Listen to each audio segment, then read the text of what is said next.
www.casarema.fr. C'est impossible de servir Dieu en cherchant à plaire aux hommes. Tous les grands serviteurs de Dieu n'ont jamais cherché à plaire aux hommes. Ils n'ont plus qu'aux gens qui aiment Dieu. Et ils ont été les ennemis des gens qui n'aiment pas Dieu. Jamais tu ne peux faire l'unanimité dans la vie. C'est impossible. Même Jésus-Christ de Nazareth avait des ennemis, avait des gens qui ne l'aimaient pas. Les pharisiens, les sadducéens, les docteurs de la loi n'aimaient pas Jésus. Mais toi, quand dans la vie tu cherches à plaire à tout le monde, sache que tu vas vivre selon le siècle présent. Un vrai enfant de Dieu a toujours des gens qui ne le supportent pas. Plus tu vas t'élever spirituellement, plus tu seras seul. Parce que dans les hauteurs, on vit la solitude, mais on est avec Dieu.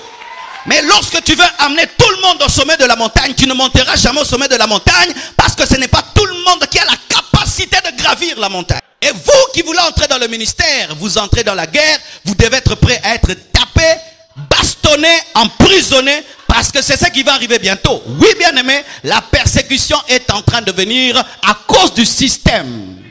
Oui, le système qui est établi maintenant, c'est un système de persécution. Progressivement, ils sont en train de travailler à étouffer l'église, à étouffer la vérité, pour que seuls les prédicateurs qui sont prêts à mourir pour la vérité prêchent. Il y a des choses que ma force peut me donner, mais des choses que ma force ne me donnera jamais. Je crois que les anges existent. Je crois que Dieu existe. Je crois que les miracles existent. Je crois que Dieu guérit encore les malades. Je crois qu'il ressuscite encore les morts, qu'il fait encore marcher les paralytiques. Je crois que les miracles existent. Mais le diable, en ce temps de la fin, veut amener les chrétiens à ne plus croire aux miracles et à s'attendre à Dieu. Bien-aimé, Dieu est réel. Dieu est vivant. Il finira par t'exaucer. Quand tu pries, prie vraiment, parce que Dieu est réel. Il n'est pas un Dieu de livres. C'est un Dieu vivant que tu peux expérimenter. Il veut te décourager pour que tu ne cherches plus Dieu et te dire que Maramaro Sambelawana et Samarakala. Non, bien-aimé. Il y a des choses que tu peux faire pour toi, mais des choses que tu ne feras jamais pour toi-même. C'est ça, dit prier sans cesse. Je transporte ma chambre partout. Ça fait que même si vous me donnez du boulot, je suis connecté. Même si vous ajoutez, je suis connecté. Parce que si le diable développe des stratégies, toi aussi tu dois développer des stratégies. Sinon, le boulot va te tuer, le travail va te tuer et tu vas mourir spirituellement. Tu dois être un homme qui sait prier à l'intérieur, même si à l'extérieur tout est troublé. Lorsque tu perces dans la vie, dis c'est Dieu qui m'a ouvert les portes. Sois Dieu tout le temps. Dieu. N'ayez pas honte de témoigner. N'ayez pas honte de présenter celui qui vous a sauvé. N'ayez pas honte de présenter la croix. N'ayez pas honte de parler de lui. Et s'il y a un endroit où il faut parler de lui, c'est là où on ne veut pas que tu parles de lui. Pour voir plus de vidéos chrétiennes en exclusivité, tapez www.casarema.fr. Spiritualité de l'homme moderne. Tu peux le dire à ton voisin, la spiritualité de l'homme moderne. Amen. Nous sommes debout enfin de lire la parole de Dieu.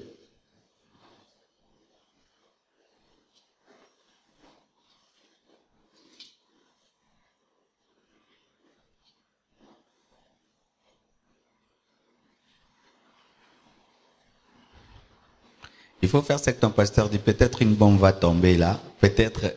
Il faut seulement faire. Quand tu viens à l'église, fais seulement ce que ton pasteur te dit. Une pierre peut tomber là. Un feu peut s'allumer là.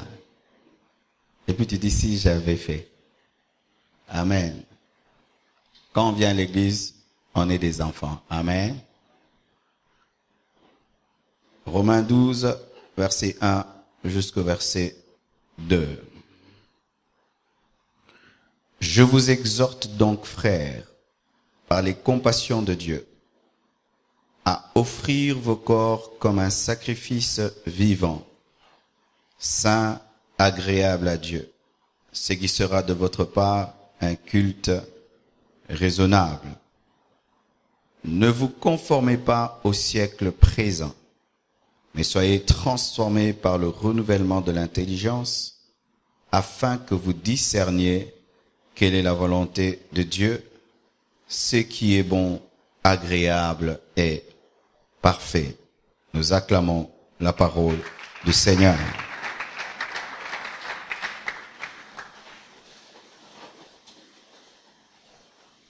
ne vous conformez pas au siècle présent, mais soyez transformés par le renouvellement de l'intelligence afin que vous discerniez quelle est la volonté de Dieu, ce qui est bon, agréable et parfait. Ne vous conformez pas au siècle présent, au siècle présent. C'est Paul qui écrit à ses contemporains pour les interdire de tomber dans la mondanité, de tomber dans le conformisme. Et au temps de Paul, lorsque ce passage était écrit, il s'adressait aux hommes de son temps. Et la Bible, qui est toujours d'actualité, s'adresse à l'homme moderne. Et s'il y a des gens qui peuvent témoigner la puissance du siècle présent, c'est nous, les hommes qui vivons en 2015. Amen. Et Dieu a un message, pas seulement pour Adam, l'homme du commencement. Il n'a pas seulement un message pour l'Église primitive du commencement. Il a aussi un message pour l'Église finitive, car nous sommes l'Église finitive. S'il y avait l'Église primitive, aujourd'hui nous sommes l'Église finitive. Ça veut dire l'Église qui existe avant le retour de Jésus. Le diable a toujours eu des stratégies par rapport au début des choses et aux fins des choses. Nous voyons lorsque Moïse veut naître, plusieurs enfants sont tués. Et nous voyons aussi lorsque Moïse a grandi et qu'il veut libérer Israël de l'Égypte, le diable, au travers de Pharaon, va ajouter les corvées qui étaient sur Israël. Il ne vient pas seulement au début des choses, il vient aussi à la fin des choses, lorsque le temps d'épreuve d'Israël était arrivé à sa fin et qu'Israël devait sortir de l'Égypte, entrer dans la mer Rouge et entrer dans le désert pour Canaan. Nous voyons que tout d'un coup, le Pharaon se décide de multiplier les corvées, de multiplier les besognes. Il décide d'occuper davantage Israël et de torturer davantage Israël pour empêcher à Israël de traverser la mer Rouge, de sortir de l'Égypte. Et en ce temps de la fin, le diable aussi sent que le monde tend vers sa fin. Il sent aussi que l'Église bientôt sera enlevée. Et au travers du monde, du siècle présent, il ajoute des corvées afin de distraire le monde pour l'empêcher d'être sauvé et d'être enlevé. Il ajoute des corvées pour distraire les chrétiens afin de les empêcher d'entrer dans leur destinée, l'enlèvement. Et ce message est un antidote. C'est un antidote face à ce que le diable est en train de faire en ce temps de la fin pour diluer le christianisme. Quand on parle de la dilution, ça veut dire que tu peux avoir une quantité du christianisme, mais pas dans sa bonne dose, à faible dose. Diluer la foi, diluer la sanctification. C'est ça le but du diable à la fin des temps, c'est diluer ta vie de prière, diluer ta consécration, diluer ton amour pour Dieu en ce temps de la fin. C'est ça le travail du diable. Et tu peux être en train de subir le travail du diable sans être conscient que déjà il t'a dilué, il t'a déjà dilué. Et Dieu va te parler, il va t'aider. Et je t'assure que celui qui sortira de ce lieu sera un guerrier de Jésus-Christ. Alléluia. Que veut dire ne vous conforme pas au siècle présent? Qu'est-ce que la Bible veut dire lorsque Paul dit aux Romains ne vous conformez pas au siècle présent? Quelle est la pensée des Écritures? Quelle est la pensée du Saint-Esprit lorsque Paul est en train de parler disant ne vous conformez pas au siècle présent? Et avant même d'entrer en profondeur, j'aime ce que Paul dit, il ne donne pas un choix aux Romains, mais c'est un ordre. Vous n'avez pas le choix. Vous ne devez pas vous conformer. Amen. Hein? Parce que y a des gens qui aiment qu'on prêche la parole de Dieu sans autorité. Sans autorité. La Bible, c'est un livre d'autorité qui te dit fais ça et ne fais pas ça. Amen. Hein? Lorsqu'on écoute la parole de Dieu, on ne vient pas pour choisir des choses à faire dans la parole de Dieu. La parole de Dieu s'impose à nous. Amen. Hein? C'est pourquoi Dieu, dans les Écritures, se permet d'utiliser l'impératif. Pourquoi? Parce que c'est lui le roi, c'est lui le souverain. Amen. Hein? Et il dit ne vous conformez pas. Un ordre, l'impératif, ce n'est pas que tu dois faire ou ne pas faire. Tu ne dois pas te conformer au siècle présent. Il n'y a pas de choix. Nous ne pouvons pas dire, moi je choisis d'être un chrétien mondain, c'est mon choix. Moi je choisis d'être un chrétien compromis, c'est mon style de vie. Moi je choisis d'être un chrétien dilué, c'est ma conviction. Il n'y a pas ça dans la vie chrétienne. Amen. Hein? Ne vous conformez pas. Amen. Et qu'est-ce que la Bible veut dire lorsque Dieu dit ne vous conformez pas au siècle présent? Il dit ceci: n'acceptez pas de recevoir la forme. Amen. Ne vous conformez pas. Dans le terme conformer, il y a le terme forme. Se conformer, c'est s'adapter et accepter la forme du monde. N'ayez pas en vous la forme du monde.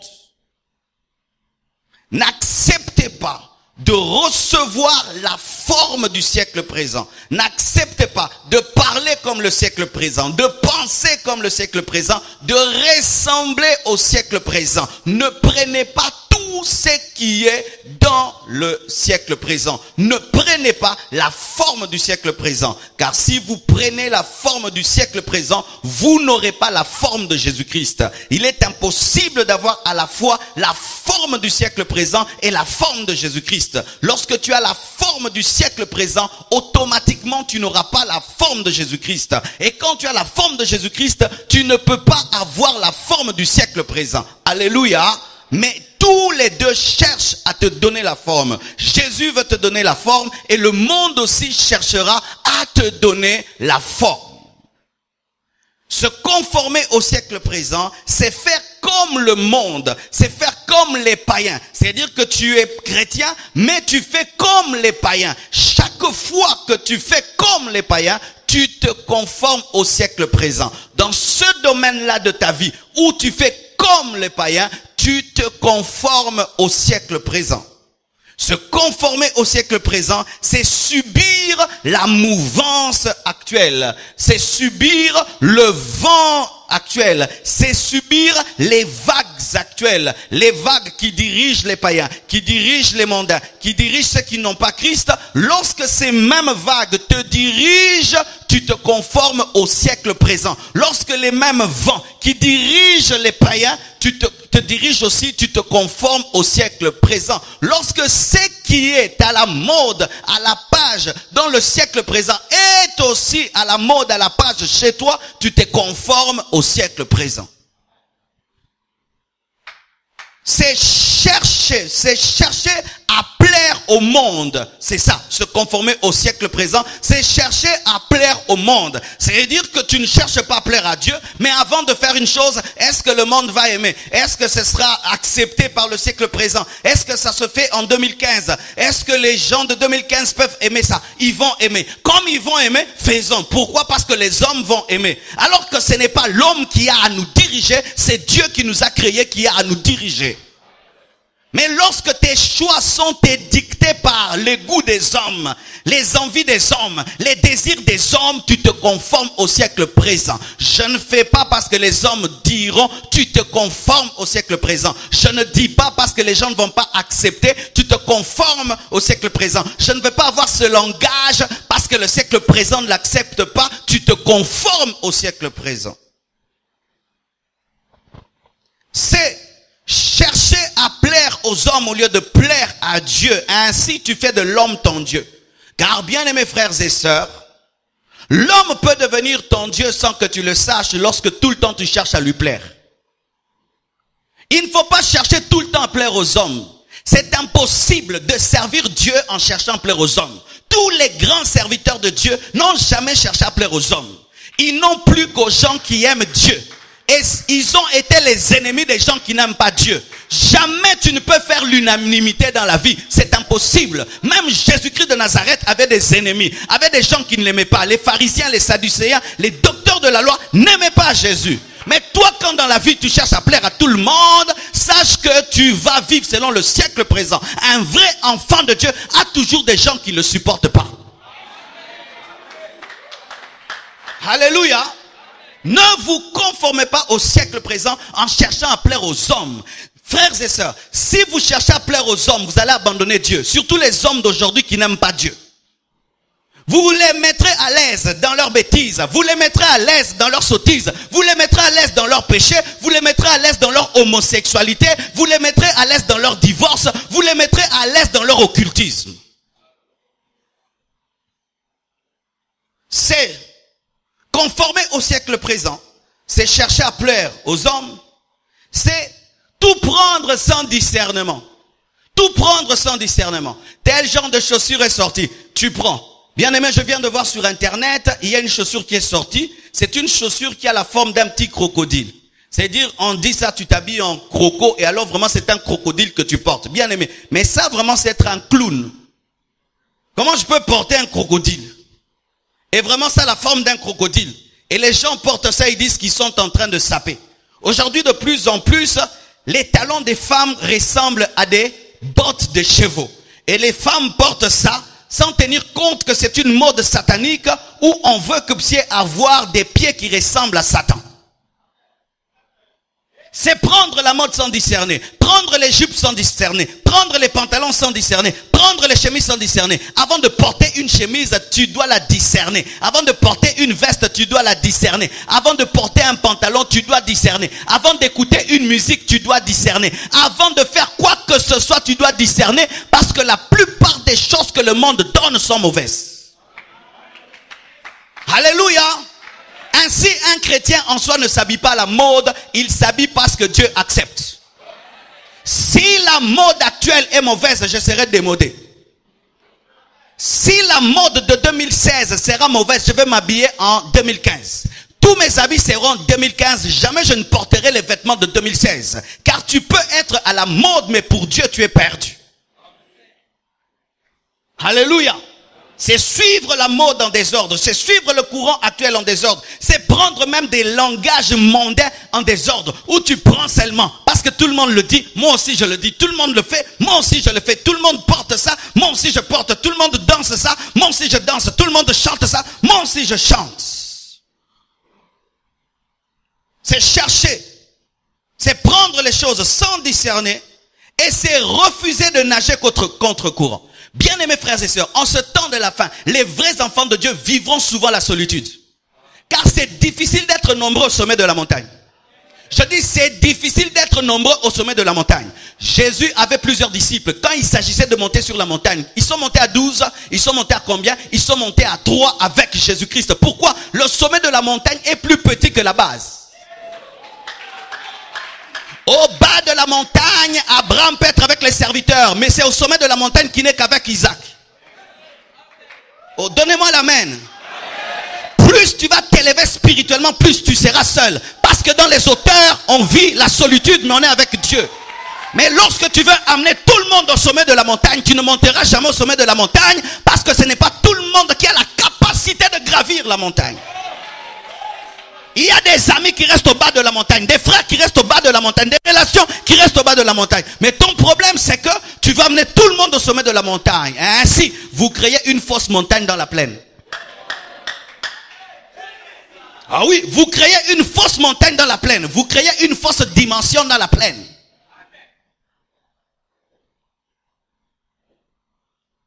Nager contre courant exige de la personnalité. Le courant descend, mais toi tu montes. Ça exige de la personnalité, de la détermination. Tout le monde prêche ceci, toi tu prêches autre chose. Tout le monde trouve que ça c'est bon, toi tu dis ça ce n'est pas bon. Vous voyez Jésus-Christ lorsqu'il entre dans le temple, on lui présente le temple pour qu'il puisse glorifier le temple. Lui au lieu de parler du temple, il dit que le temple va tomber. On lui présente l'architecture pour qu'il puisse glorifier l'architecture. Il dit, je vous le dis, il n'y aura pas pierre sur pierre qui ne soit renversée, contre courant.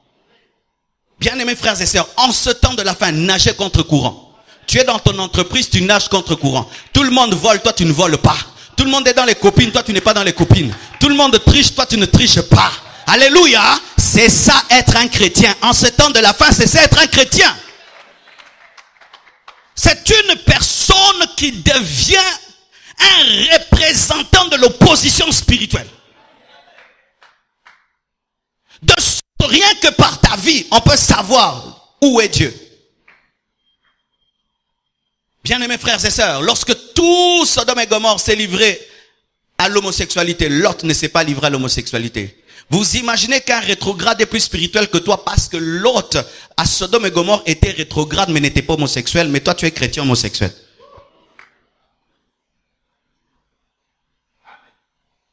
Lot à Sodome et Gomorrhe était un chrétien rétrograde parce qu'il devait rester avec Abraham et il devait choisir, non pas avec les yeux mais avec l'esprit. Mais malgré qu'il était rétrograde, il avait gardé la loi de Dieu. Il ne s'est pas livré à l'homosexualité. Mais il y a des gens qui prient ici, vous êtes des lesbiennes et vous êtes des homosexuels et vous parlez en d'autres langues. Arrêtez de parler en langue. Arrêtez de parler en langue.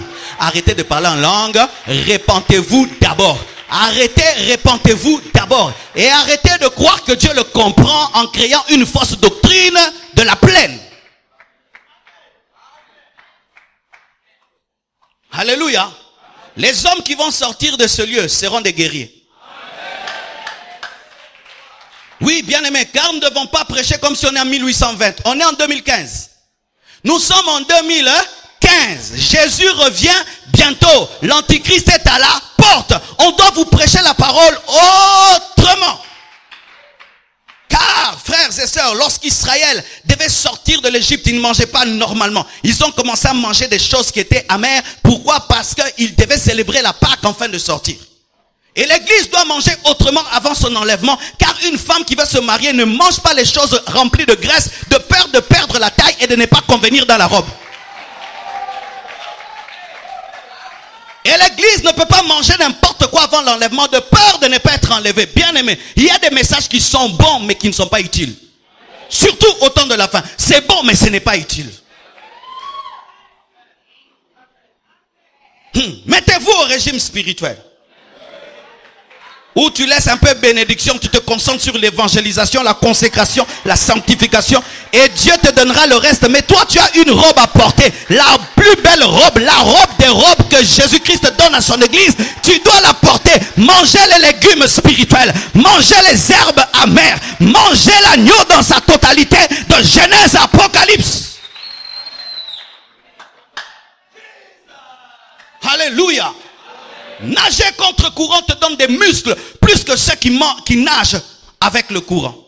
Car lorsqu'un homme nage et suit le courant, il ne fait pas d'effort, c'est le courant qui l'emporte. Mais celui qui nage contre courant, il a des muscles. Et je te dis que ta force sera dans ton opposition. Ta puissance sera dans ton opposition. Vous savez, frères et sœurs, lorsque tu sais que tout le monde attend que tu chutes, tu seras très concentré. Ainsi, le fait de nager contre courant te donne des muscles.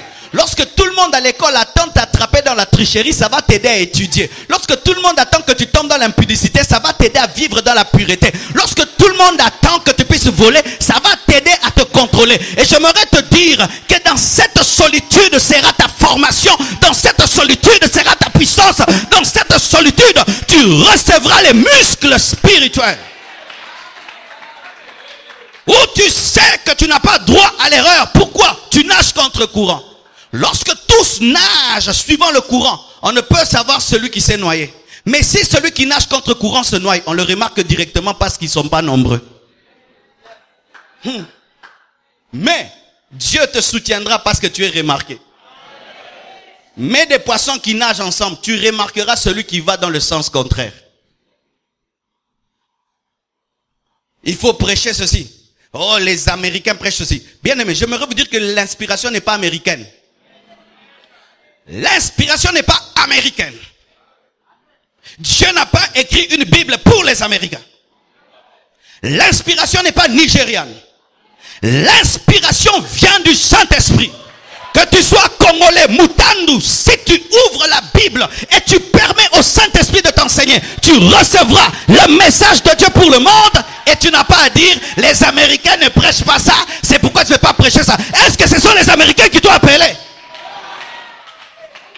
Ces derniers temps, le courant actuel, le voici. Le courant actuel veut dire quoi? Est-ce qu'il y a une nouvelle Bible qui vient d'être écrite? Ainsi, qu'est-ce qui nous arrive? Si les Américains le font, même si ce sont des bêtises, on les croit. Bien aimé, c'est pas parce que les gens croient en une chose qu'elle est devenue vraie. Parce que 1000 personnes peuvent dire que 2 plus 4 égale à 7, c'est toujours faux. Une chose ne devient pas vraie parce que plusieurs personnes y croient. 2 plus 4 égale à 6, même si c'est une personne qui le dit. Mais si 1 million de personnes disent 2 plus 4 égale à 7, c'est toujours faux. Et oui, et tous ces musulmans vraiment, et tout cela, oui, parce que c'est ce qui nous arrive maintenant. Et toutes ces personnes maintenant qui croient en autre chose que le christianisme. Est-ce que le christianisme est toujours vrai? Le christianisme reste vrai même s'il n'y a qu'un seul chrétien sur la terre. Oh, donne-moi un amen que je te parle. Le christianisme reste vrai même s'il n'y a qu'un seul chrétien sur la terre. Bien aimé, le christianisme ne sera pas vrai les jours que les églises grandiront.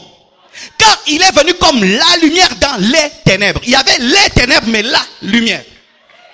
Il n'est pas devenu la lumière lorsqu'il y a eu plusieurs lumières, mais il est la lumière lui seul.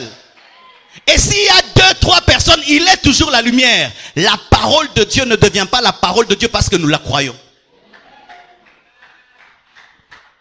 Oui, c'est ça que nous croyons. Comme plusieurs personnes y croient, donc Dieu est dedans. Comme il y a maintenant beaucoup de gens qui croient en autre chose, il se peut que la Bible soit pas vraie. La Bible est vraie. Et Dieu est Dieu. Même dans la chambre haute, lorsqu'ils sont à 120, il est Dieu. Il n'est pas devenu Dieu lorsqu'ils sont devenus à 3000. Ne soyez pas impressionnés par toutes ces fausses doctrines qui pullulent aujourd'hui.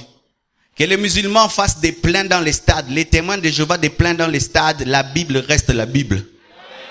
Et si tous les chrétiens vont abandonner Dieu, Dieu reste Dieu.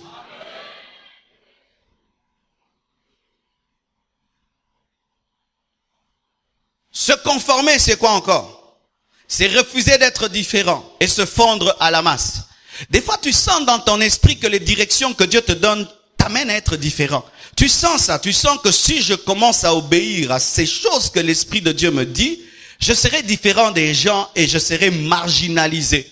Alors tu refuses d'écouter la direction de Dieu pour te fondre à la masse. Mais sachez bien aimé que quand tu te fonds à la masse, tu deviens la masse. Mais Dieu n'a pas créé la masse, il a créé un homme dans la masse. Dieu est un Dieu de particularité.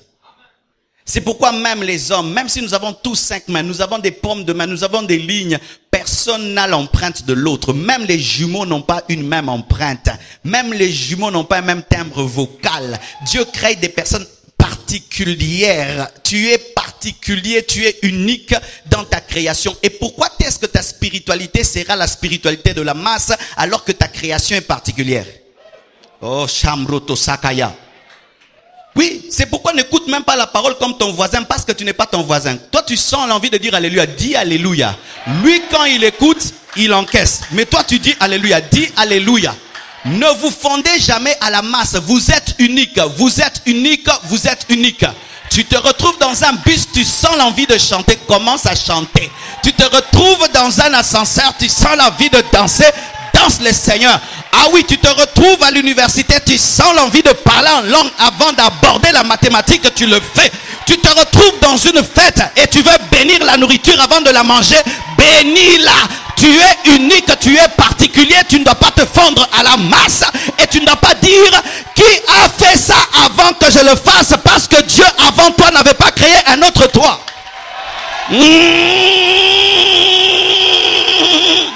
Si vous voulez que je puisse faire comme tout le monde, montrez-moi un Marcelo qui existait avant moi. Je suis l'unique Marcelo. Depuis que le monde existe, je suis l'unique Marcelo qui a foulé cette terre. Et le jour de mon départ, il n'y aura pas un autre Marcelo. Toi aussi, tu es unique. Et ta spiritualité doit être unique. Bien-aimés frères et sœurs, il n'y a pas deux Moïse, deux Élie ou deux Élisée. Tu es unique. Laisse-moi comme ça. Alléluia. Mais qu'est-ce qui nous arrive? Tu veux faire une chose, qui a déjà fait ça. Avant Abraham, quel est le père qui a donné son fils à Dieu? Avant Abraham, à qui Dieu a dit tue ton fils? Si maintenant il disait Seigneur, tu as dit ça à qui pour que je le fasse? À personne. Je commence ces choses avec toi. Dieu commencera des choses avec toi.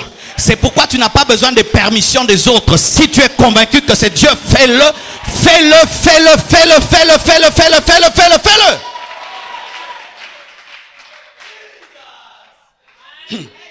Ce monde est bizarre. Ils acceptent des nouveaux téléphones, mais pas de nouvelles personnes. Des nouvelles voitures, mais pas de nouvelles attitudes spirituelles. Ils acceptent de nouveaux vêtements, mais pas de nouvelles consécrations. Oui, quand il s'agit de mode, ils acceptent des nouveautés. Mais quand c'est la spiritualité, il faut que tu fasses toujours comme les autres. Si Dieu m'appelle de prêcher en rappant, je prêche en rappant, Dieu m'a appelé comme ça. Si toi tu vas prêcher calmement, prêche à toi calmement. Chacun Dieu l'appelait tel qu'il est. Et non, dans notre église, il faut prêcher lentement. Pasteur Nabino.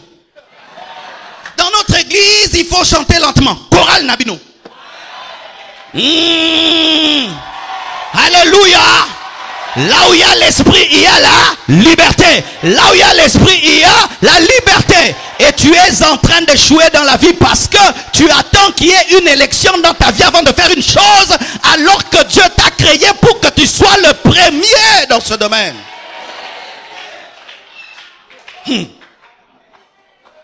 Tu arrives dans un culte avec une grande soif, mais quand tu tombes dans un culte, tu trouves les autres n'ont pas soif. Du coup, tu jettes ta soif. Est-ce que la femme à la perte de sang a tenu compte de la distraction de Pierre? Depuis toujours, la robe de Jésus-Christ avait la puissance de guérir les malades, mais personne n'avait manifesté qu'elle pouvait le faire. Mais cette femme est venue avec la foi et elle a pu révéler à Pierre, cet habit n'est pas un habit, c'est un hôpital. Mais pourquoi est-ce qu'elle a pu révéler que c'était un hôpital? Parce qu'elle avait déjà reçu les enseignements que la robe de Jésus est un hôpital depuis la maison. Et toi, depuis ta maison, Dieu t'a enseigné des choses. Et quand tu viens ici, tu fais des choses comme Pierre. Pierre n'a pas une perte de sang, c'est toi qui as une perte de sang. Pierre n'a pas une perte de sang, c'est toi qui as une perte de sang. Bien aimé, ton voisin là n'a pas une perte de sang, c'est toi qui as une perte de sang. C'est pourquoi quand tu viens à l'église, viens toujours avec un rhéma. Viens toujours avec un rhéma. Aujourd'hui, quand j'irai, je toucherai le pan de sa robe. Mais toi, Dieu peut te dire, tu feras ceci, tu feras cela. Mais tu ne fais pas ce que tu dois faire. Pourquoi? Ton voisin ne le fait pas. Mais Pierre n'a pas de perte de sang.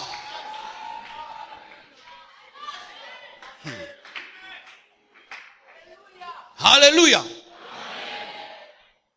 Ne pas se conformer. Bien aimé, ne le faites pas. Se conformer au siècle présent, c'est tomber dans un suivisme mortel. Un suivisme mortel.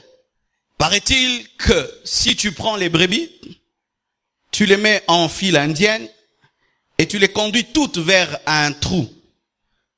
Toutes tomberont dans le trou. Parce que les brebis, paraît-il, suivent toujours celui qui est devant.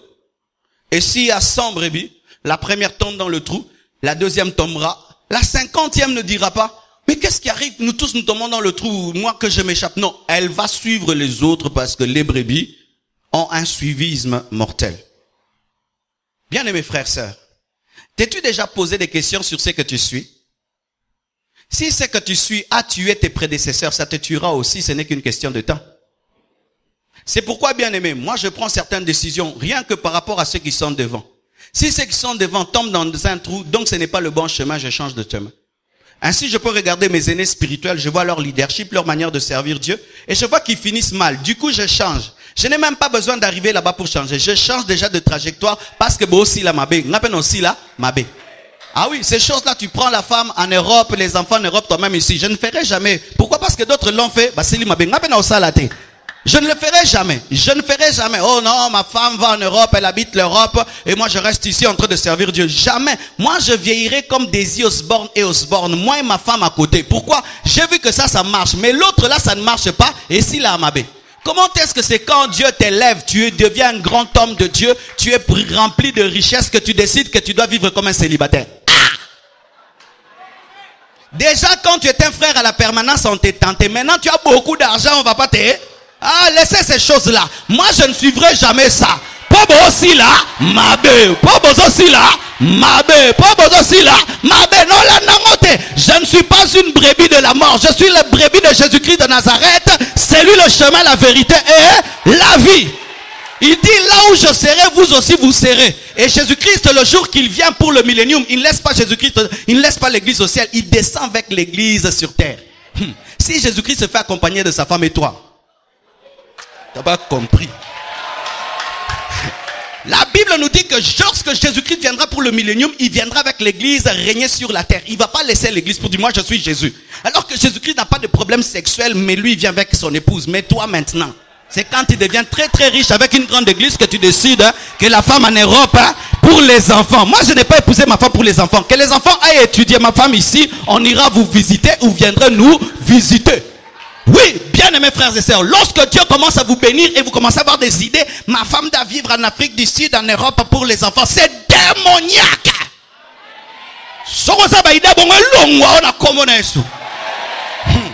Et des femmes tellement matérialistes qui aiment l'Europe plus que leur mari. Des femmes tellement matérialistes qui aiment l'Afrique du Sud plus que leur mari. Est-ce que tu t'es marié pour l'Afrique du Sud ou pour l'Europe? Tu t'es marié pour vivre avec ton mari. Mon mari m'a convaincu que je dois vivre là-bas pour les enfants. Ah, c'est Satan qui t'a convaincu. Je m'en fous. Même s'il y a des grands qui le font. Même si un grand fait une chose, s'il tombe dans un trou, c'est toujours les trous. Je parle à moi. Yesa bazano tika bilanda lando okufa.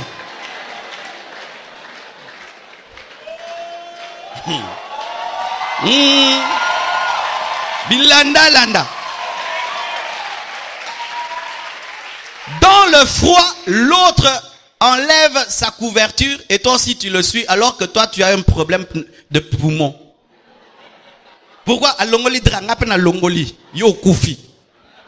Yeka senglone koki. Qu'est-ce qui a tué Pharaon? C'est moi aussi. Il voit Moïse qui jette le bâton. Lui il dit si moi aussi. Il change aussi le bâton serpent. Mais le moi aussi a des niveaux. Il voit maintenant Moïse traverser la mer. Je dis aussi moi aussi. Là il meurt. Pourquoi? C'était un niveau. Toi tu suis tout ce qui se passe à côté de toi. Le voisin fait ça, toi aussi tu fais. La voisine fait ça, toi aussi tu fais. Un jour on me raconte l'histoire d'une femme qui admirait beaucoup un autre couple. Pourquoi? Parce que chaque fois que l'homme sortait de la voiture, il ouvrait sa porte et allait vers la femme et il ouvrait la portière. Alors il a commencé à dire à son mari, tu ne m'aimes pas, pourquoi? Mais regarde le voisin, il ouvre toujours la porte à sa femme. Cette femme avait un bon mari qui prenait soin d'elle, qui ne la battait pas, qui ne faisait jamais de mal. Mais lui, il n'ouvrait jamais la porte de la voiture. C'était ça son seul défaut. Maintenant l'autre a voulu détruire son mariage seulement pour une porte qu'on ouvre. Et un jour, ils achètent une nouvelle voiture. Et la voisine regarde, il dit, ah vraiment il va encore ouvrir la portière de la nouvelle voiture. Cette fois-ci il n'ouvre pas. Et puis il va suivre les voisins et dit, mais qu'est-ce qui se passe dans votre couple? J'aime beaucoup votre couple. Vraiment j'appréciais comment est-ce que madame on ouvrait ta porte.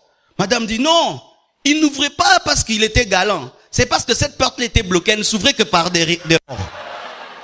Oh bon, libala pona porte, ebite prani ba fongolango, libanda yo kanti galanterie nzoka, ezana pan. N'enviez jamais les autres. Aimez la manière dont Dieu vous dirige. Je dis n'enviez jamais les autres. Aimez la manière dont Dieu vous dirige. N'enviez jamais les autres. Acceptez la manière dont Dieu vous bénit. Aimez votre vie. Acceptez votre vie. Développez votre intimité avec Dieu. Alléluia. Et le siècle présent fonctionne d'une manière satanique. Et d'ailleurs, j'aimerais vous le définir. Qu'est-ce que le siècle présent? Le siècle présent, ce n'est pas seulement un chiffre 2015. Non. C'est un système. Dis à ton voisin système. Un système démoniaque qui régit le monde présent. Et vous savez, le système fonctionne comme une toile d'araignée. Tu peux te retrouver sur la toile sans savoir qu'il y a une araignée. Mais partout il y a une toile d'araignée, il y a une araignée même si tu ne la vois pas, parce que la toile ne se fait pas elle-même. Et le système actuel, même si vous ne voyez pas le diable, a été tissé par une intelligence spirituelle qui s'appelle Satan. C'est un système démoniaque qui change le bien en mal, le mal en bien. Vous voyez, ces choses d'homosexualité, comment ça avait commencé? Comme de la blague, n'est-ce pas? C'était... les homosexuels commencent d'abord à marcher, la journée des homosexuels, et puis ça commence à évoluer, on commence à les marier, et puis maintenant on commence à obliger même les hommes de Dieu à les bénir, et puis maintenant il y a des hommes de Dieu qui vont finir en prison parce qu'ils ont refusé de bénir des homosexuels. Progressivement, l'araignée est en train de tisser sa toile, de sorte qu'aujourd'hui, j'aimerais vous dire, bien aimé, vous qui voulez entrer dans le ministère, beaucoup t'en appellerez dans ma baie.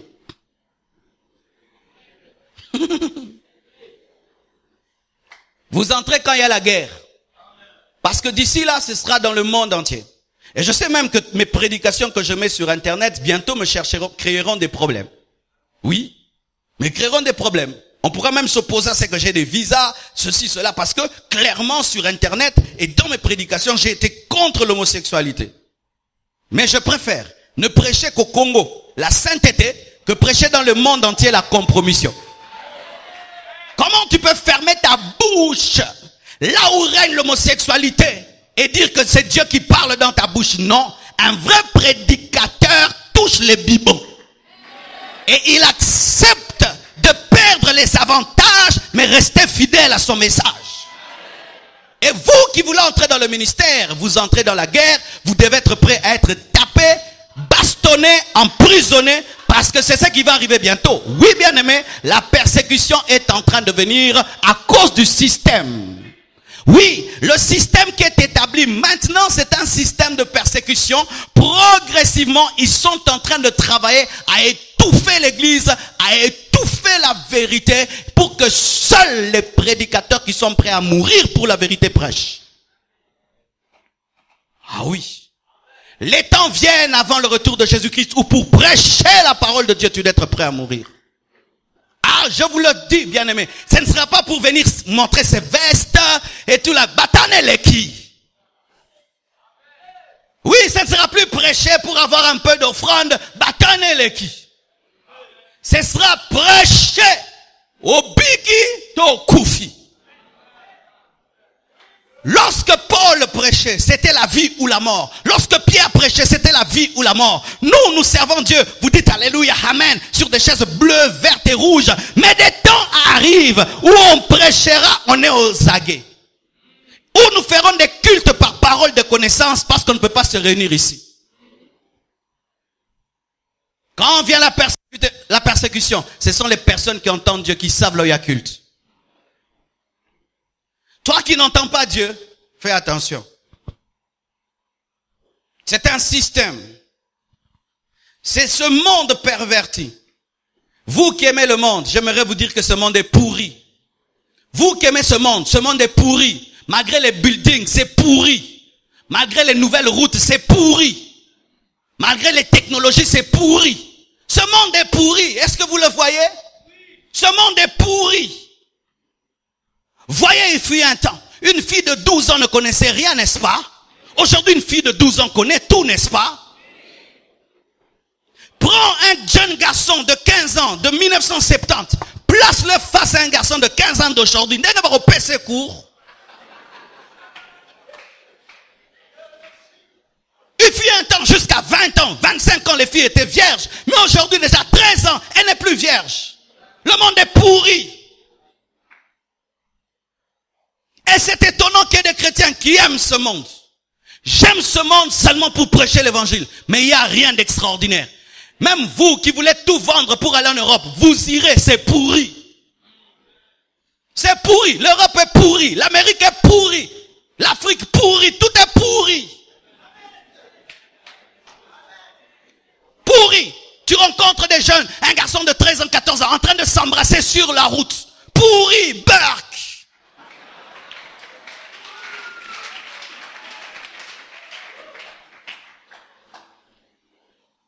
Ce monde est perverti.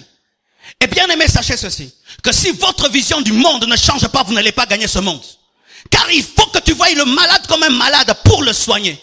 Mais si vous pensez que ce monde va bien, vous allez penser que Dieu vous garde sur la terre pour vous réjouir sur la terre, alors que Dieu vous garde sur la terre pour sauver la terre.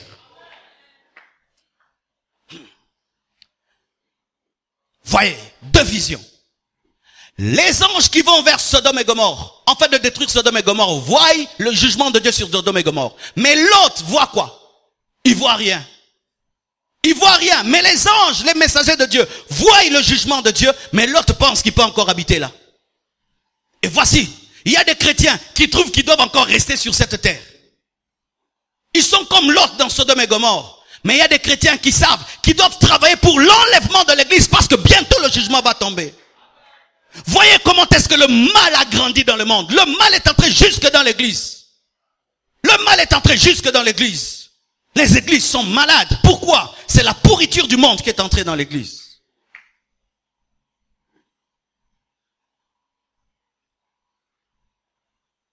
Le monde est perverti. Le siècle présent, c'est la mondanité. C'est la culture actuelle. Une culture de légèreté. Où c'est normal d'insulter Dieu, mais c'est anormal de parler d'une star de ce monde. Dernièrement, je suis sur une chaîne de télévision. Une femme vient. Mais ce n'est pas une femme, c'est un garçon. Un garçon barbu, mais qui est femme. Et il vient. On le reçoit avec joie. On lui parle avec des larmes. On est touché par son livre qui parle comment est-ce que il est homosexuel et il assume. Et tu vois comment est-ce que les gens le regardent avec admiration. Ils sont heureux de voir quelqu'un qui vient clairement et dit je suis homosexuel. On dit quel courage tu as. Mais c'est ça, n'est-ce pas, même aujourd'hui. Dans les salons de coiffure, nous préférons être pris aux soins des homosexuels, n'est-ce pas? Il paraît que ce sont eux qui font mieux les cheveux. Même en Afrique, nous avons des théâtres où il y a quelqu'un qui a un rôle d'homosexuel. Maintenant, pour qu'un théâtre marche, il faut un rôle d'homosexuel. Le monde est pourri. Et d'ici là, ce sera normal. Ils viendront à l'église 2 à 2. Oui, ça arrive déjà. Dans des églises, des grands prédicateurs aux États-Unis, les homosexuels viennent à 2, ils assiègent là, garçon. Attends. Moi si mobali na moi si na ye moi si. On na serveuse au bout yango.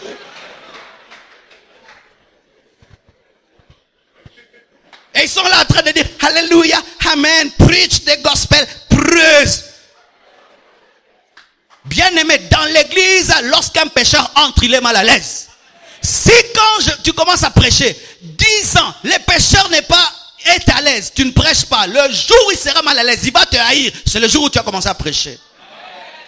Bien, vous tous là qui vivez dans le péché, vous dites amen même pourquoi? Répentez-vous, convertissez-vous. Parce que ce ne sont pas les amens qui amènent au ciel. Parce que c'est ça. Amen, amen, amen. Amen de quoi? Amen de quoi? En ce jour-là, Dieu dira, tu avais dit amen à l'église, mais je t'avais jamais connu.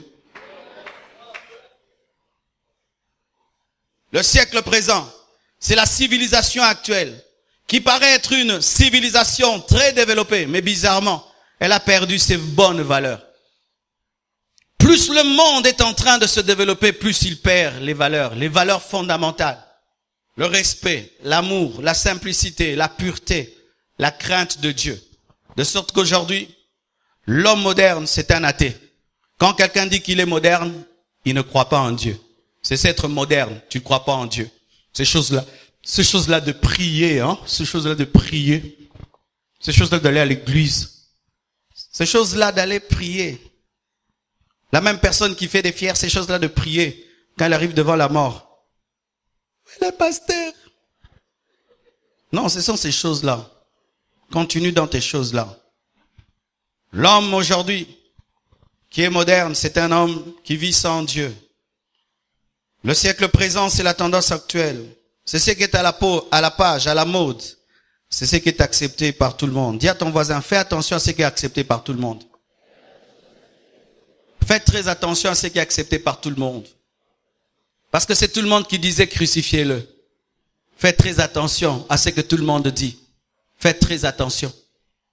Dieu n'est pas dans les sondages, Dieu est dans la vérité. Alléluia. Et comment fonctionnent ces siècles présents? La notion du bien et du mal est relative, de sorte que le bien peut devenir le mal et le mal peut devenir le bien. Les gens ont une conscience flétrie par le Dieu de ce siècle. C'est comme si les gens ne réfléchissent plus. Avant, quand les gens péchaient, leur conscience les reprochait. Maintenant, même s'ils pêchent, la conscience ne reproche plus. Alors que l'un des plus grands prédicateurs dans la vie d'un homme, c'est sa conscience. Mais aujourd'hui, les hommes ont une conscience qui n'agit plus. Bien-aimés frères, sœurs, si là, en ce lieu, tu es un homme qui a une conscience qui fonctionne, tu es un homme béni. Tu es un homme béni. Hier, j'ai reçu un homme de Dieu qui est venu des États-Unis me voir. Lorsque je l'avais rencontré là-bas, quelqu'un m'avait donné un chèque et je n'avais pas eu le temps de le retirer. Et je lui avais remis le chèque pour qu'il le retire pour moi. J'avais oublié. Depuis que je suis parti, j'ai oublié. Et hier, lorsqu'on causait, à la fin, il me fait sortir l'argent. Et il dit, c'est ton argent. Je dis, quel argent? Le chèque là, quel chèque? Je ne savais plus. J'ai totalement oublié que je lui avais donné un chèque. Mais il dit, ce qui n'est pas à moi n'est pas à moi. Pasteur, tiens ce qui est à toi. J'ai dit, ah, bato bazana nous. Yo melate.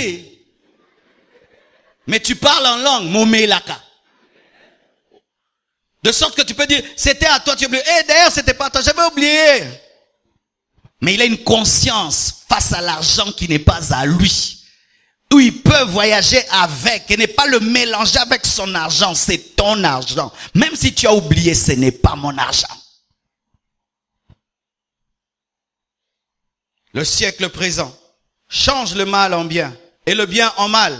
De sorte qu'on culpabilise les gens qui se sanctifient et on acclame les gens qui pêchent. Voyez même dans les églises qu'est-ce qui arrive. Si quelqu'un pêche et tout le monde condamne son péché, vous manquez l'amour. Mais lui maintenant quand il pêche, est-ce qu'il a l'amour?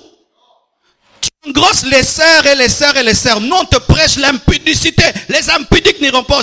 Vous n'avez pas d'amour. Mais toi maintenant tu as l'amour.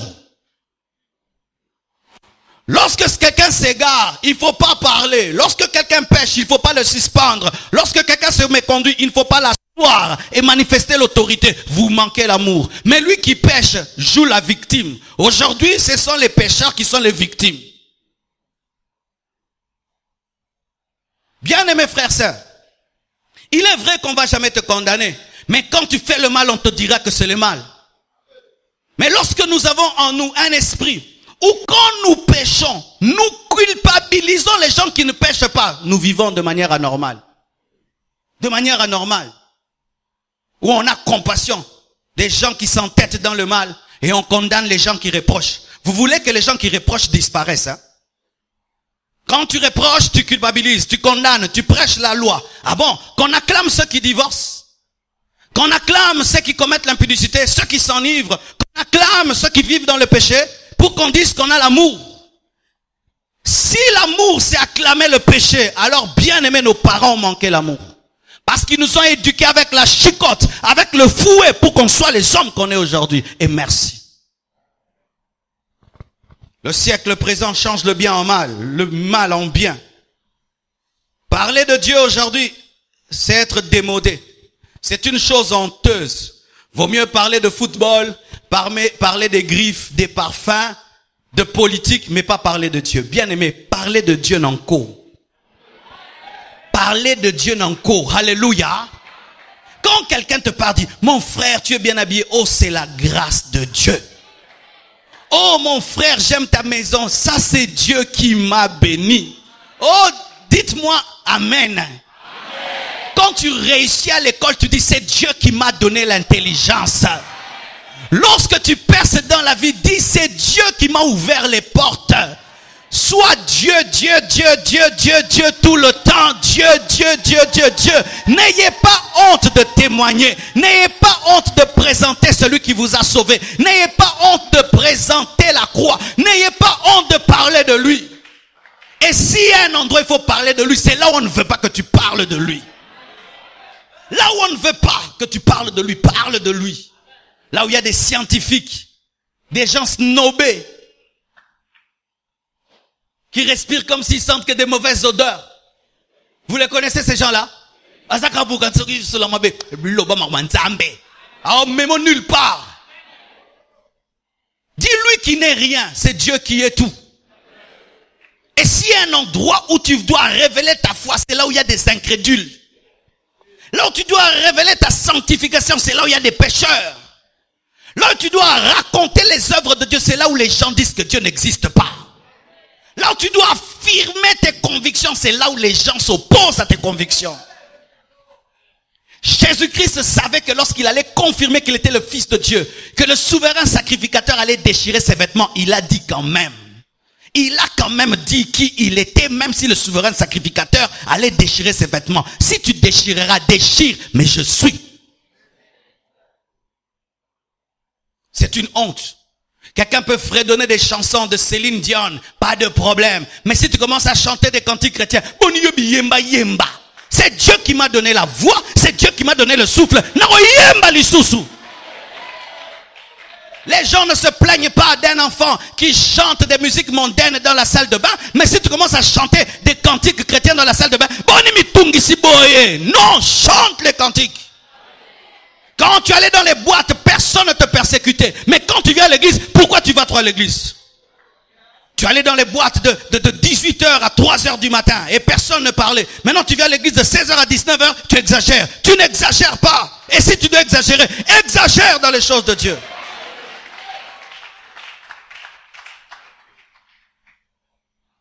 On veut pousser les gens à avoir honte d'être chrétiens. Et si tu te laisses faire, tu auras honte de Dieu.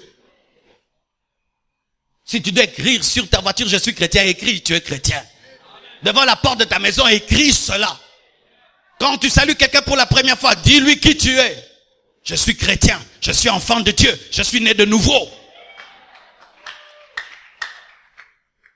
Que ta vie soit une évangélisation. Que ta vie soit une prédication. Car si tu as honte de lui, lui aussi aura honte de toi. Alléluia. L'argent et le travail aujourd'hui passent avant tout dans le siècle présent. C'est travailler, travailler, travailler, travailler pour gagner l'argent. Travailler, gagner l'argent. Et même au Congo, c'est maintenant. Il y a une nouvelle génération de Congolais qui veulent vivre comme s'ils sont des Européens et des Américains. Bien aimés, ne prenez pas leurs choses en désordre, ils ne sont pas heureux. Ne prenez pas leur vie en désordre, ils ne sont pas heureux. Pourquoi est-ce qu'ils ont beaucoup de psychiatres? Pourquoi ils ont beaucoup de psychiatres? Parce qu'ils n'ont pas le bonheur. Et nous sommes des Congolais. Dieu t'a donné une vie sans stress. Mais tu veux te stresser seulement pour ressembler à un blanc. Alors qu'il n'est pas heureux. Ils ne sont pas heureux. Ils ne sont pas heureux. Le matin, boulot. Jusqu'à 20h, boulot. Le matin, boulot. 20h, boulot. Boulot, boulot, boulot, boulot, boulot, boulot, boulot, boulot, boulot, boulot. Quand est-ce que tu pries? Boulot. Quand est-ce que tu jeûnes? Boulot. Quand est-ce que tu lis la Bible? Boulot, boulot, boulot, boulot. Et quand tu mourras? Boulot. Pourquoi est-ce qu'on est tout le temps boulot, boulot? C'est argent, argent, argent, argent, argent, argent, argent. Avoir plus, avoir plus, avoir plus, avoir plus. Bien aimé, tu penses qu'un milliardaire est plus heureux qu'un millionnaire? Tu penses que celui qui a $1 million a plus de bonheur que celui qui a 100 000? Et tu penses que celui qui a 100 000 a plus de bonheur que celui qui a 10 000? Des fois, frères et sœurs, pour vivre le vrai bonheur, il faut aller en passe à Maluku là-bas. Tu arrives dans des quartiers où il n'y a pas d'électricité et d'eau. Tu vois une maman très heureuse de faire des beignets avec ses enfants qui jouent à côté de lui. D'elle, tu la regardes. Quel bonheur que vous, dans votre maison climatisée, vous n'avez pas.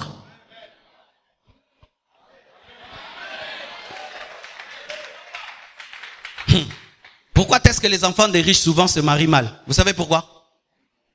Oui, la plupart des enfants des riches se marient mal. Je répète, la plupart des enfants des riches se marient mal. Je répète encore, la plupart des enfants des riches se marient mal. Si tu es enfant de riche, fais très attention, tu risques de mal te marier.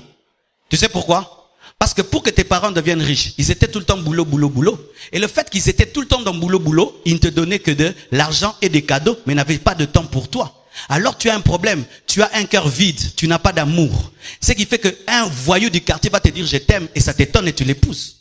Mais maintenant, les enfants des pauvres, ils sont tout avec maman, maman, maman, maman. Maman les touche, maman les caresse, maman les touche. Le jour qu'un voyou vient, papa déjà lui a dit je t'aime, maman lui a déjà dit je t'aime. Elle va bien se marier et puis c'est elle qui va l'habiter à Gombe. Ah oui?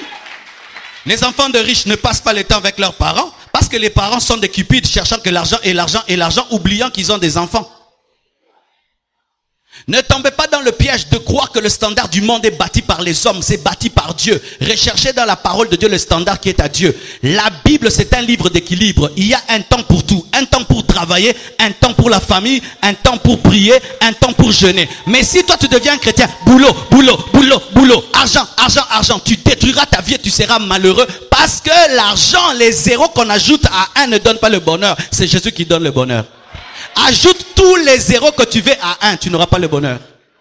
Sinon, Michael Jackson ne serait pas mort, il serait encore vivant. Comment qu'est-ce que quelqu'un peut chercher tout le temps se droguer pour dormir? Alors, Yosoko Bachoka na kit, maman, ok. Alléluia. N'est-ce pas qu'on l'a là na matanga? Nenozo ampongana.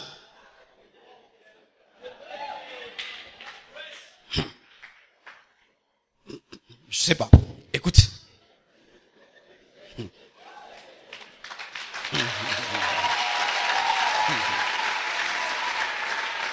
Tu vas remarquer ça.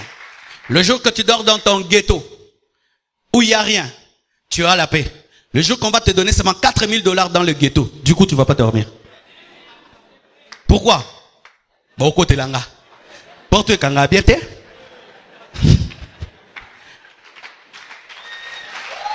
C'est pourquoi vous remarquez quoi? Plus les gens ont l'argent, plus ils élèvent les murs. Ils élèvent les murs. Pourquoi? La peur, le manque de bonheur.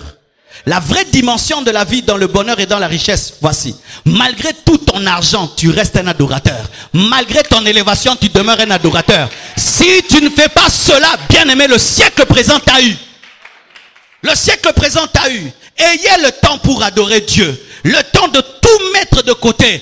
Comme le ministre Daniel, il avait le temps d'adorer le matin, à midi et le soir, même s'il était ministre. C'est pourquoi prenons au sérieux de venir à l'église. Amen. Hein? Et comme nous sommes une église des étudiants, demain quand Dieu vous bénira, venez garer vos voitures dehors, entrez ici avec vos enfants. Non, dis-moi, oh, tiens, qu'aucune église n'est pas de raté. Ah bon? Nzambe kuta salaka, yo siko yo kansika zanzamba ba shomer. La Bible dit Dieu créa les cieux et la terre et il se reposa parce qu'il travailla. Mais maintenant on veut faire de Dieu le Dieu des chômeurs. Une fois qu'on travaille, on ne vient plus à l'église. Pourquoi? Je suis busy. Faux!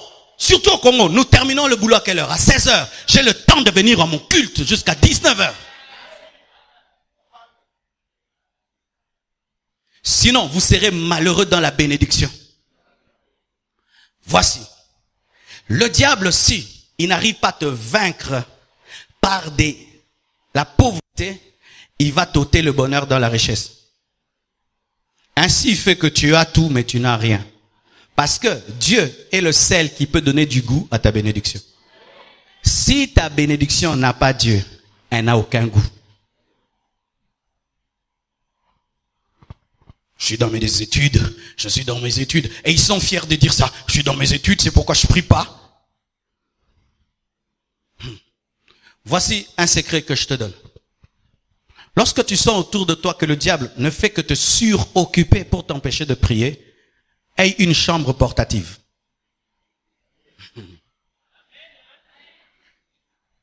Lorsque le diable t'empêche d'entrer dans ta chambre, transporte ta chambre partout. Lorsque le diable fait que tu as tellement de cours, tellement des dossiers, tellement du boulot, et que tu ne peux plus respecter ton rendez-vous avec Dieu pour prier le matin comme tu veux, prier le soir comme tu veux, alors fais ceci. Sois tout le temps dans ta chambre même si tu es en ville. Dis à ton voisin une dimension.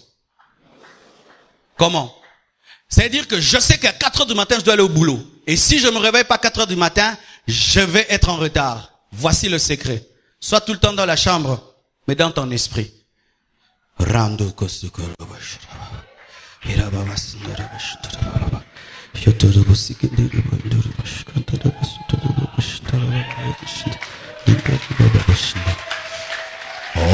reprosaka. Tu fais quoi? Je vibre. Alléluia.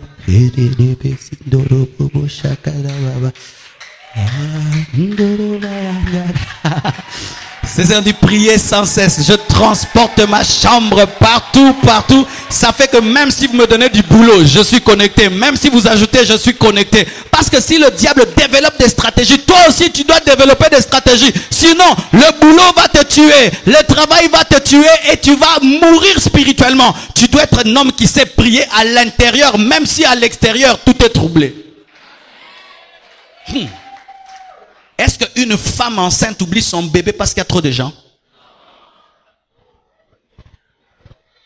Une femme qui est enceinte, vous pouvez être 1 million autour d'elle, elle sait qu'elle est enceinte. Et je peux être au travail, je peux être à l'université, je sais que je suis un homme de prière, je suis en train de nourrir mon bébé. Pendant qu'elle mange, il y a une partie pour elle, une partie pour le bébé. Et pendant que tu travailles, il y a ton intelligence est dans le boulot, mais ton esprit est en Jésus. De sorte que tu deviens de plus en plus loin, mais on te voit agenouiller. Parce que tu es toujours agenouillé. Ça, c'est mon secret quand j'ai étudié. C'est mon secret quand je vais dans un voyage missionnaire où le matin je dois prêcher, le soir je dois prêcher, des visites, je dois prier, où tu sens que tu ne peux pas prier tes heures comme d'habitude. Là, je développe un autre système. Pourquoi? Je ne peux pas dire aux gens que je suis faible parce que je suis occupé, parce que les gens ne comprennent pas que tu tues ton bébé parce qu'il y a trop de gens autour de toi. Opengi poanini, na pengi po musale leki. Nzambo comprendre, hein? Opengi poanini po mikolobe examen le kaki. Nzambo comprendre, hein? Obonde la soumingi te poanini po musale leki. Nzambo comprendre. Nzambo comprendre, hein? Parce qu'il est possible que pendant que je travaille pendant 3 heures, je prie pendant 3 heures. Pendant que tu laves les assiettes, tu es en train de prier, tu es en train de chanter, de célébrer le Seigneur. L'onction ne vient pas lorsque tu fermes les yeux. L'onction ne vient pas parce que tu fermes les yeux. L'onction ne vient pas parce que tu t'agenouilles. L'onction vient quand tu es connecté. Le téléphone, je l'utilise assis, debout, la nuit, les jours. Ça n'a pas une position. Comme la prière, ça n'a pas une position. Tu dois seulement avoir les unités et avoir la charge. C'est ça la spiritualité de l'homme moderne. Homme moderne, homme moderne. Le diable est en train de développer des stratégies pour que tu ne pries pas. Si toi tu ne développes pas des stratégies et tu restes dans l'ancien système de s'agenouiller, de fermer les yeux, il va t'avoir. Maintenant vous devez être des hommes de prière, même si vous ne fermez pas les yeux, même si vous ne vous agenouillez pas, mais vous êtes à genoux et vous avez fermé les yeux dans vos cœurs. Tu sais que le boulot de chez toi jusqu'au boulot c'est 30 minutes. Tu dis dans ce taxi je ne vais pas parler avec les gens, je serai en prière. Tu fais tes 30 minutes de prière, alléluia. Et tu peux mettre les prédications dans tes oreilles. Pendant que tu travailles, tu mets la prédication de ton pasteur. Aujourd'hui tu vivras dans la sainteté, tu vivras dans la crainte de Dieu.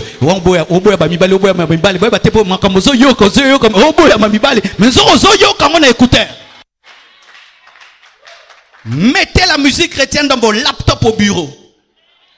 Mettez des prédications dans vos ordinateurs au bureau.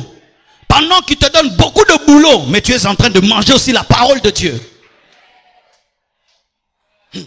Si même tu atteins le niveau où on ne te donne même plus le temps de lire la Bible, mettez des Bibles en audio. Il y a aussi, tu peux télécharger des Bibles en audio. Tu entends la parole de Dieu. Au commencement, Dieu créa les cieux et la terre. Tu entends la parole. S'il développe des stratégies, vous devez développer des stratégies.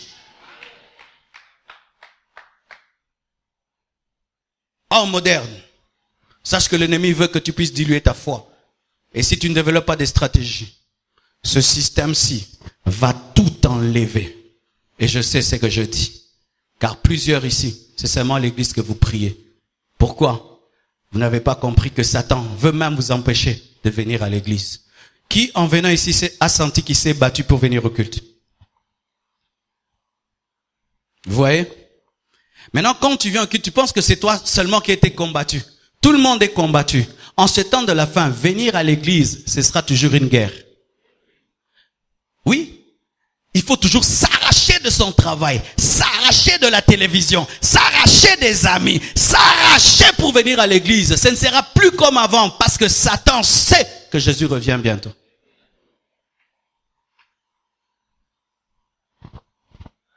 Dans ce siècle, le mariage n'est plus sacré. On se dit facilement oui et facilement je ne te sens plus. On divorce comme on veut et quand on veut. Même les chrétiens ne comprennent même plus la valeur du mariage. Si dans le monde ils peuvent divorcer, pas ici, pas dans l'église. Mais cette maladie même est entrée. Vous qui n'êtes pas mariés, si vous n'avez pas encore compris le caractère sacré du mariage, ne vous mariez pas. Parce que tu peux croire que ça va commencer en rose, mais ça commence en gris. Il y a des mariages qui commencent en gris et qui évoluent vers le rose. Mais comme vous voyez tellement de films, vous pensez que ça commence en rose. Cher frère, que feras-tu d'une femme insoumise? Vas-tu commencer à la battre, à la tromper? Ne te marie pas. Voici, si tu veux savoir si tu es un homme qui peut rester fidèle à une femme.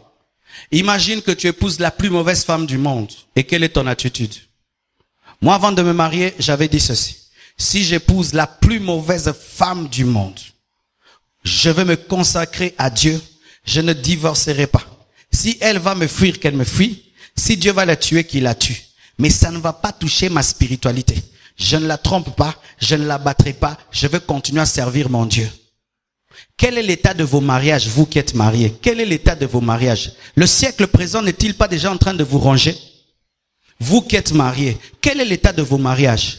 Vos mariages ressemblent à des mariages chrétiens ou païens. Vous êtes en voie du divorce. Déjà 5 ans, 10 ans, déjà vous êtes presque divorcés. Si Jésus tarde, vous allez finir comment? Divorcé. Quel est l'état de vos mariages? Voyez ceci. Si vous voyez les yeux se fermer, sachez que le corps a sommeil. Car le sommeil du corps se révèle à la tête. Et quand vous voyez les hommes de Dieu divorcés, sachez que c'est tout le corps du Christ qui est rongé par la maladie du divorce. En soi-même, quand nous condamnons les hommes de Dieu qui divorcent, nous nous condamnons nous-mêmes parce qu'ils sont le révélateur de notre maladie à nous tous. Écoutez ceci, mes frères. Une fois, j'ai eu une vision. Comment est-ce que le diable détruit les mariages? J'ai vu un démon qui agit dans le noir. Il était tout noir. Et il n'opérait que dans le noir. Il n'aimait pas la lumière. Et quand il opérait dans la lumière, les ténèbres, qu'est-ce qu'il faisait? Il s'approchait d'un couple. Lorsque seulement il mordait le couple devenait un couple de zombies. C'est-à-dire des morts vivants. Et j'ai vu partout où il passait, les lampes allumées s'éteignaient. Il y avait beaucoup de ténèbres. Les quartiers étaient le 3/4 dans le noir. Il n'y avait que quelques maisons qui étaient éclairées. C'était les maisons des personnes qui avaient encore des couples qui tenaient. Mais qu'est-ce que j'ai remarqué? Les personnes qui détruisaient leurs couples, qui étaient comme des zombies, allaient vers ceux qui avaient des bons couples pour les détruire. Et j'ai vu cet esprit venir vers moi aussi. Il s'est tenu vers moi. Quand il m'a attaqué, je l'ai chassé. Il est allé vers ma femme m'a chassé. Et il venait entre nous. C'est quand j'ai tenu la main de maman Blanche et qu'on s'est opposé à lui qu'il est parti. Et Dieu m'a dit, pour vaincre cet esprit, il faut 2 personnes. Il attaque toujours la personne la plus faible du couple. Vous êtes mariés. Si tu sais que c'est ta femme qui est faible, sache que c'est elle qui sera combattue. Si c'est ton mari qui est faible, c'est par lui que le divorce viendra. Et vous ne pouvez pas vaincre l'esprit de divorce seul. Tu dois te mettre ensemble avec ton mari, avec ta femme pour t'opposer. Car si vous voulez combattre le divorce seul, tu peux vouloir du mariage, ta femme n'en veut pas. Qu'est-ce que tu vas faire? Tu peux vouloir du mariage, ton mari n'en veut pas. Qu'est-ce que tu vas faire? Tu vas pas l'obliger à rester. Et maintenant, quand vous développez votre spiritualité, vous laissez vos femmes, vous laissez vos maris, vous êtes en train de développer une faiblesse qui fera que cet esprit vous mordra. C'est pourquoi, lorsque vous vous mariez, mes frères et sœurs, épousez des gens qui veulent grandir spirituellement. Pourquoi toi tu vas grandir, tu deviens fort, et c'est par lui que le divorce va venir. Lorsque tu vois ton mari grandir spirituellement, ne dis pas lui il grandit, fais l'effort de grandir aussi. Lorsque ta femme grandit spirituellement, grandis avec elle. Pourquoi? C'est toi le faible qui va ouvrir la porte. Et je vous dis, le 3/4 des couples sont rongés par cela. Certains montrent, d'autres ne montrent pas. Quel est l'état de vos couples? Quel est l'état de vos couples? on voit la trajectoire de ton couple, il y a divorce. Hein? 3 mois, vous ne vous parlez pas. 3 mois, vous ne souriez pas ensemble. Vous allez où? C'est le siècle présent qui est en train de vous avoir. Vous avez des mariages qui ressemblent aux films du monde, au théâtre de chez nous. Vous connaissez le théâtre de chez nous, ici la Rananine. Nabitumba. Le théâtre congolais, ici la Rabitumba, pour bateneni ba clôtirer. Yonga ba bundara après et silipo, bateneni ba clôtirer pensée. Vérifiez. Ils commencent toujours bien, mais après ils se battent pour ils savent pas comment conclure. Et les couples théâtre de chez nous, c'est toujours on cause, et puis on finit toujours, on se chamaille. Vous, ça finit toujours, vous vous chamaillez. Vous vous chamaillez toujours. Une petite conversation finit toujours, brossois nakara. Pourquoi les gars koto, les gars côté, les gars des koto. N'importe pourquoi côté na droite, na gauche, t'es na gauche, na droite. N'importe que beaucoup, c'est droite gauche. N'importe ngande mbal na avec droite gauche. Ah, t'es ngande na monaki pensa, yo ba c'est distrait, c'est.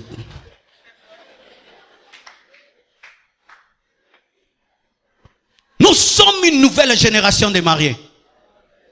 Des hommes qui doivent vieillir avec leur épouse, avec leur mari.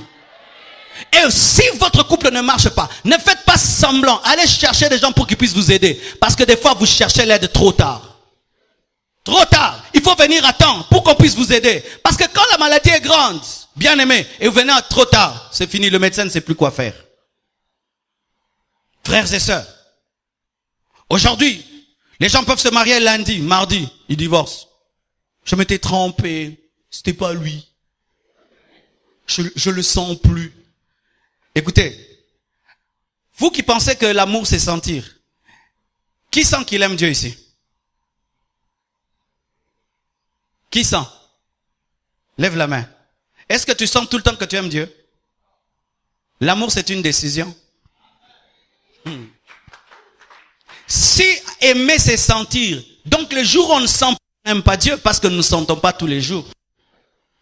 Le plus haut niveau de l'amour, c'est décider d'aimer.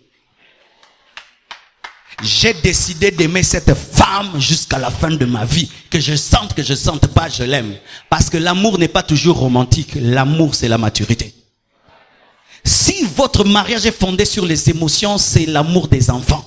Mais quand l'amour grandit, c'est un amour qui n'a plus besoin d'émotion. C'est un amour qui a atteint la dimension d'une décision.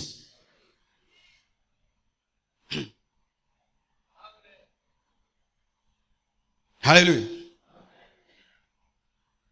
Écoutez encore. En ce temps de la fin, le siècle présent élève la loi des hommes au-dessus de la loi de Dieu. C'est-à-dire que la constitution d'une nation est élevée au-dessus de la Bible. Ce qui est archi faux. La constitution du Congo n'est pas élevée au-dessus de la Bible.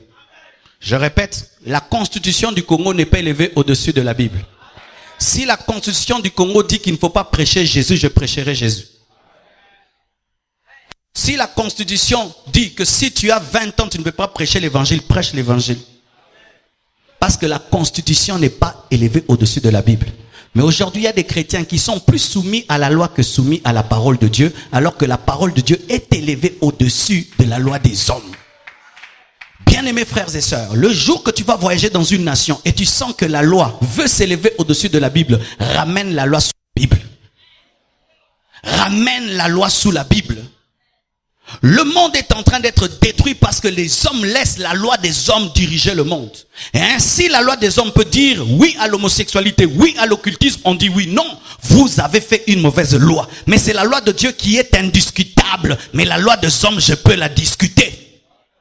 Et de ce côté-là, bien aimés, les musulmans ont des choses à nous enseigner. Lorsqu'ils se retrouvent dans des nations où on s'oppose à leur foi, ils imposent leur foi. Vous allez voir une femme musulmane en train de faire le sport. Elle porte le voile. Elle nage avec les habits. Même si vous dites, dans la natation, on ne porte pas les habits. Elle va porter les habits. Pourquoi? Ils savent défendre leur loi. Mais nous, les chrétiens, nous élevons la loi des hommes au-dessus de la loi de Dieu. Ce que je dis est tellement important, mes frères et sœurs. Parce qu'aujourd'hui, le diable va combattre l'église par la loi des hommes.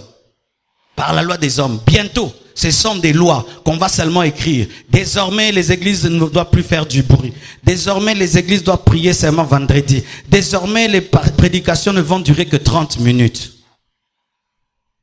Et non, on dit oui. Non, allons en prison faire une église. S'il y a une loi qui dit d'adorer les faux dieux, tu ne l'adoreras pas. Vaut mieux mourir que d'adorer le faux Dieu. Si la loi veut t'amener à perdre ta foi, accepte de mourir que de perdre ta foi. Pourquoi, frère, vous vous attachez à la vie sans Dieu? Vaut mieux mourir avec Dieu que vivre sans Dieu. Il faut atteindre ce niveau spirituel-là, où s'il faut choisir entre la vie et la mort, je préfère la mort avec Dieu que la vie sans Dieu. Si vous n'atteignez pas ce niveau-là, le siècle présent va vous détruire. Le siècle présent va vous détruire. Le siècle présent nous dit que bien s'habiller, c'est montrer son corps. Les beaux habits, ce sont les habits qui montrent le corps. Une femme est bien habillée si elle est sexy. Si elle n'est pas sexy, elle n'est pas bien habillée. Plus la mode évolue, plus les robes deviennent courtes. Plus les bodys deviennent petits. Plus les pantalons deviennent serrés. Chères sœurs, la mode actuelle est démoniaque. Vous devez trouver la mode de la parole de Dieu, où vous vous habillez avec pudeur, avec décence. Sinon, le Dieu de ce siècle vous haït. Et j'aimerais vous dire que c'est tellement sérieux, parce que même les servantes de Dieu aujourd'hui ont du mal à bien s'habiller. Elles prêchent la parole, elles disent qu'elles servent Dieu, mais elles ne savent pas bien s'habiller. Si quelqu'un déjà qui prêche ici ne sait pas bien s'habiller, alors les fidèles qui sont là-bas. Chaque fois que vous vous habillez, vérifiez une chose. Est-ce que vos formes sont couvertes? Est-ce que votre nudité est couverte? Il ne faut pas seulement couvrir le corps. Il faut que même les formes soient couvertes. Oui, c'est la Bible. Ata kote lembisio baye na oteya kaka. Na yo sala shote nga na yo teya.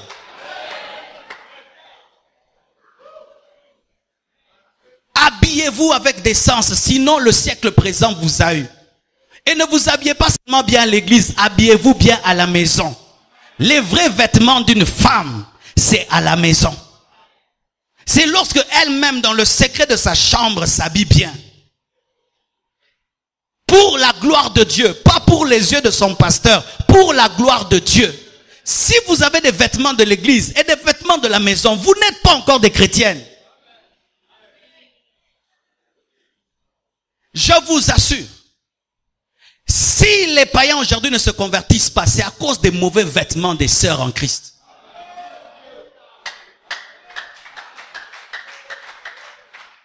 Comment est-ce que tu peux dire que tu aimes Dieu, mais tu ne peux pas te débarrasser de quelques mètres de tissu?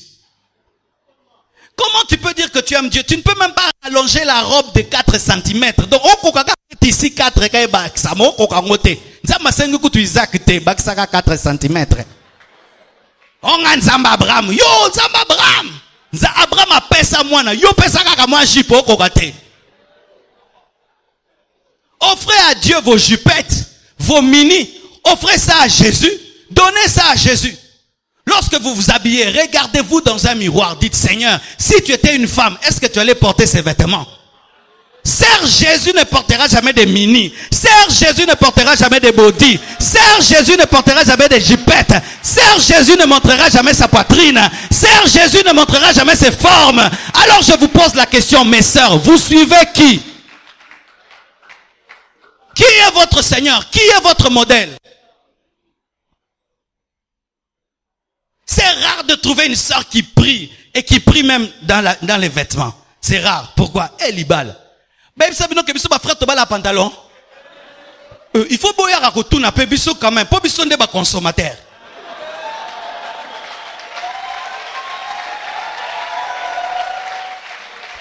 Oui. Pour ça, sale la mibali et l'oro, que nous tout n'a pas ngosko. Biloko to sale la rabine, simbarato et simbarate. Alléluia. Tu risques d'aller vendre le cochon au Sénégal.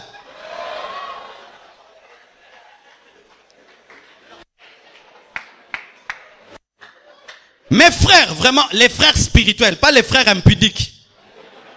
Parce que les frères impudiques, ils aiment les mini. Pour se rincer l'œil, oui. Les frères sérieux, est-ce que vous aimez une femme à cause des pantalons qui serrent? Les frères sérieux, est-ce que vous aimez une femme à cause des body qui montrent tout? Les frères sérieux, est-ce que vous aimez une femme à cause de ses mini? Les frères sérieux, est-ce que vous épousez une femme parce que vous avez déjà vu une partie de son corps? Les frères sérieux, est-ce que vous épousez une femme parce que c'est comme ça? Les frères sérieux, est-ce que vous épousez une femme parce qu'elle met des kilos, des trucs et des trucs? Mais non, mon sœur, qui va t'épouser? Ce sont les frères moins sérieux. Ils t'épousent, ils te mettent dans la maison, ils te font souffrir. Les genres d'appât que tu lances déterminent le genre de poisson que tu vas attraper. Les genres d'appât que tu lances déterminent les genres de poisson que tu vas attraper. Si toi tu lances l'appât corps, chair, démarche, maquillage, tu auras un gros impudique. Mais si tu lances l'appât caractère, discipline, pudeur, tu auras un serviteur de Dieu.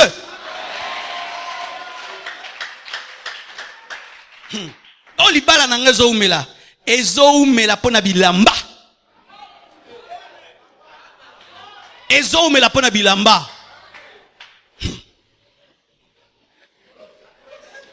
Donne-moi la main. Nate abino kala na débordé lelo. Maté zebele. 2 semaines à repos donc. So lembi nganga lembiote. Tout ça.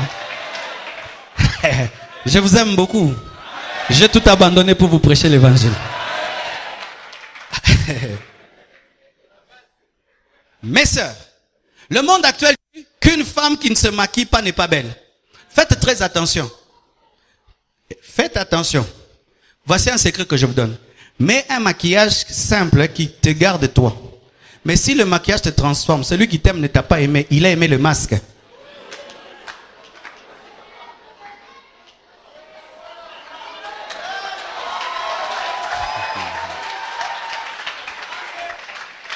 Quand vous vous maquillez, que ça reste toi. De sorte que même quand tu te démaquilles, que l'homme qui t'a aimé t'aime toujours. Mais si quand tu mets, il y a avant et après. Eza osokoli ozongi, aolukayo. Jeannette, ça. Ngayo. Jeannette, ça. Tika na salle de bain. Oyo, yayete. Oyo, yayete. Oyo, yayete. Oyo, yayete. Oyo, yayete. Oyo, yayete. Et le monde aïe.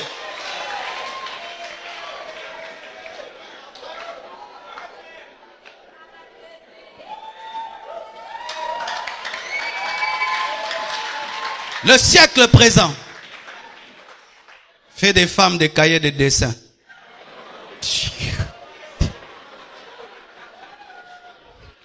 Et maquillez-vous aussi selon votre âge. Donne-moi la main. Toi, une fille de 15 ans, tu te maquilles comme une femme de 20 ans. Maintenant, les gens de ton âge ont peur de toi. Alors que ça, ta génération n'a pas. Oui. Il y a des maquillages qu'un enfant ne peut pas mettre.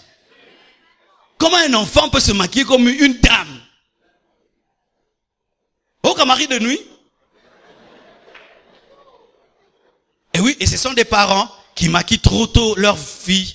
Trop tôt, une fille de 13 ans, on la maquille déjà. À 12 ans, on la maquille déjà. De sorte qu'elle ne sait pas être naturelle. Mais sachez, mes sœurs, que la vraie beauté, c'est le naturel. Tu es noir, reste noir. Tu es clair qu'au bakisate. Parce que quand vous ajoutez, lorsque la nature va vous punir, quand vous ajoutez, quand la nature s'occupera de vous, alors vous saurez que Jésus est Seigneur. Et qu'est-ce qui vous dit que la femme claire, c'est seulement celle qui est belle? Qui vous dit cela? Il y a des femmes très très belles qui sont noires.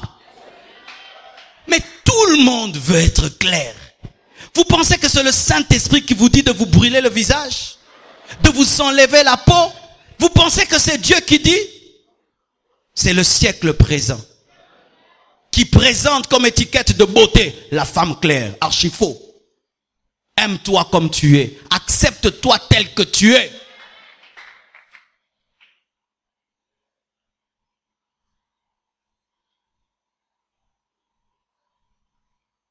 J'aimerais terminer en disant ceci. Aujourd'hui, dire même qu'on s'attend à Dieu est une honte. Les gens disent, c'est mon intelligence, ce sont mes relations. Mais quelqu'un qui dit, vraiment, je suis limité, je m'attends à un miracle, c'est une honte. S'attendre au surnaturel, c'est une honte. Ou quand quelqu'un a des problèmes, il prie, il dit, toi tu pries parce que tu as des problèmes. Maintenant, tu voulais que je fasse quoi quand j'ai des problèmes? Lorsqu'une BMW tombe malade, elle va à BMW. Lorsqu'une voiture est en panne, elle va chez les concessionnaires. Maintenant, moi, je suis une voiture créée par Dieu. Je vais au garage. Où voulez-vous que j'aille? Aujourd'hui, on se moque des gens qui prient Dieu dans leurs problèmes. Mais toi, au moins, tu pries Dieu dans tes problèmes. Tu ne cherches pas le diable, tu ne cherches pas les démons. Les gens qui s'attendent au miracle, on se moque d'eux. Toi, que Dieu fasse un miracle. Oui, je m'attends à Dieu. Parce que je sais que je ne peux pas tout résoudre dans ma vie. Il y a des choses que mon intelligence peut faire, mais des choses que mon intelligence ne fera jamais. Il y a des choses que ma force peut me donner, mais des choses que ma force ne me donnera jamais. Je crois que les anges existent. Je crois que Dieu existe. Je crois que les miracles existent. Je crois que Dieu guérit encore les malades. Je crois qu'il ressuscite encore les morts, qu'il fait encore marcher les paralytiques. Je crois que les miracles existent. Mais le diable, en ce temps de la fin, veut amener les chrétiens à ne plus croire aux miracles et à s'attendre à Dieu. Bien-aimé, Dieu est réel. Dieu est vivant. Il finira par t'exaucer. Quand tu pries, prie vraiment parce que Dieu est réel. Il n'est pas un Dieu de livres. C'est un Dieu vivant que tu peux expérimenter. Il veut te décourager pour que tu ne cherches plus Dieu et te dire que Maramaro Sambelawana et Samarakala. Non, bien-aimé. Il y a des choses que tu peux faire pour toi, mais des choses que tu ne feras jamais pour toi-même. Toi, un intellectuel, comme ça tu pries. Toi, un intellectuel, comme ça tu t'attends à être guéri. Va à l'hôpital. Ce n'est pas une honte que de s'attendre à Dieu. D'ailleurs, c'est la meilleure adresse. Fléchir tes genoux lorsque la vie te dépasse. De fléchir tes genoux. Il y a une dame qui m'a écrit, je crois, il y a deux jours ou 3 jours. Elle m'a appelé du Canada. Et puis, on a parlé. Elle m'a envoyé une photo. Et puis elle m'écrit, pasteur, tu vois la photo que je t'ai envoyée? C'est la photo de mon mari. Alors que je te parle, mon mari est devenu fou. Ça a commencé par des voix. Il entendait des voix. Vous qui entendez des voix, voyez les hommes de Dieu avant qu'il ne soit trop tard et priez sérieusement. Il entendait des voix et il avait des visions. Et il disait à sa femme, le diable est dans cette maison, le diable est dans cette maison, les gens m'attaquent. Et sa femme pensait que c'était pas très sérieux. Et un jour, il a attrapé la folie. Il a quitté la maison. Et on l'a cherché. On l'a pas trouvé. Il dormait dehors. Un vrai fou. Et cette femme m'appelle. Elle m'envoie sa photo et on prie. Et quand je priais, j'ai senti de faire une prière vraiment de folie. J'ai dit, Seigneur, au nom de Jésus, guéris cet homme là où il est. Car même si la police n'arrive pas à le retrouver, toi tu sais là où il se trouve.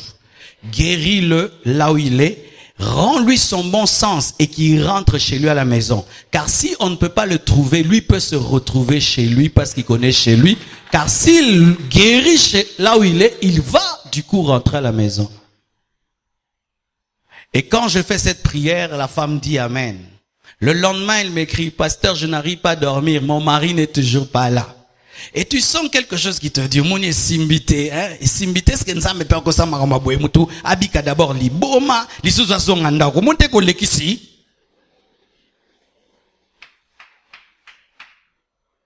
Et l'ennemi m'a attaqué ma foi.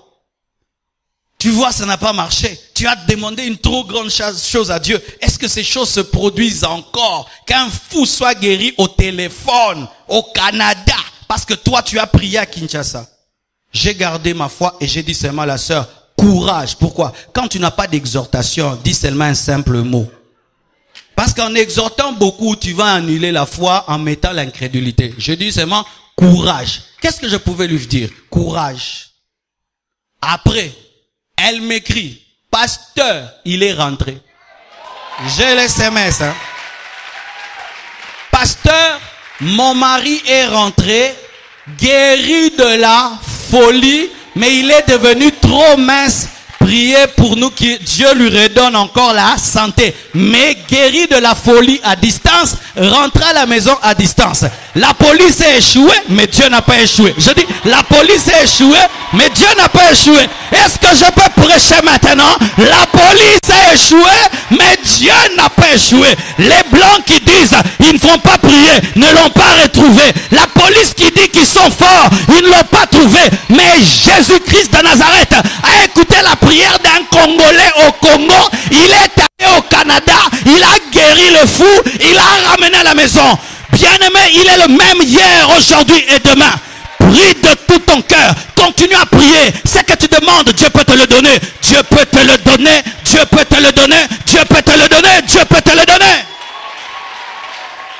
Et est-ce que prier c'est une honte? Cette femme, elle a découvert la véritable adresse. Car elle a compris que si les policiers sont limités dans leur radar, dans leur caméra, il y a quelqu'un qui a la caméra des caméras et qui a vu son mari là où il se trouve.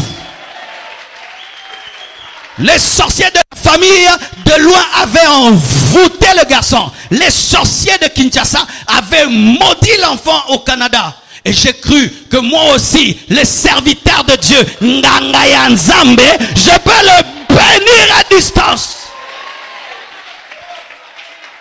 Je vous dis, Dieu est vrai. N'ayez pas peur de faire des retraites. On te dit, pourquoi tu fais la retraite? Je cherche Dieu. Je cherche Dieu. Pourquoi tu pleures? Parce que seul Dieu peut me comprendre. N'ayez pas honte de pleurer devant Dieu. N'ayez pas honte dans un culte de lever vos mains, d'adorer, de vous prosterner. Si ton voisin n'a pas envie, est allié. Parce qu'en ce temps de la fin, c'est comme si prier, c'est une bêtise. Que nous qui sommes venus ici pour chercher Dieu, nous sommes vraiment des déphasés. Eux maintenant qui restent à la maison devant des télévisions, eux sont normaux. Boni boé. Alléluia. Lorsque Anne cherche un enfant, vous voulez qu'elle aille où? Lorsque Anne cherche un enfant, vous voulez qu'elle aille où? Elle est allée auprès d'Elimelech. Elimelech ne lui a pas donné. Elle est allée auprès de Dieu. Dieu lui a donné Samuel. Lorsqu'Abraham manque un enfant, vous voulez qu'il aille où? Lorsqu'Isaac manque des enfants, vous voulez qu'il aille où? Lorsque la femme à la perte de sang est malade, vous voulez qu'elle touche quelle robe? Seulement la robe de Jésus, pas celle de Pierre. Lorsque les démons me combattent, qu'est-ce que vous voulez faire? Que je n'invoque pas le nom de Jésus? Je n'ai pas un autre nom, je n'ai que ce nom-là. Mais le monde va t'humilier quand tu pries. Toi, tu ne fais que prier. Mais oui, la prière, c'est la respiration. Qui peut dire un homme? Toi, tu ne fais que respirer. Toi, tu ne fais que respirer. Mais si je ne respire pas, je vais mourir. Mais si je ne prie pas, je vais mourir. Comme aura sonné au sambela, sonné au côté retraite, sonné au bayoko au sambela, au yepé l'église à bombana. Nouveau Testament à poche. Non! Je suis fier d'être chrétien, fier d'être serviteur de Dieu. C'est que mon père ne m'a pas donné, Dieu me l'a donné. C'est que ma famille ne pouvait faire pour moi, Dieu est en train de le faire pour moi. Je suis la preuve que Dieu existe.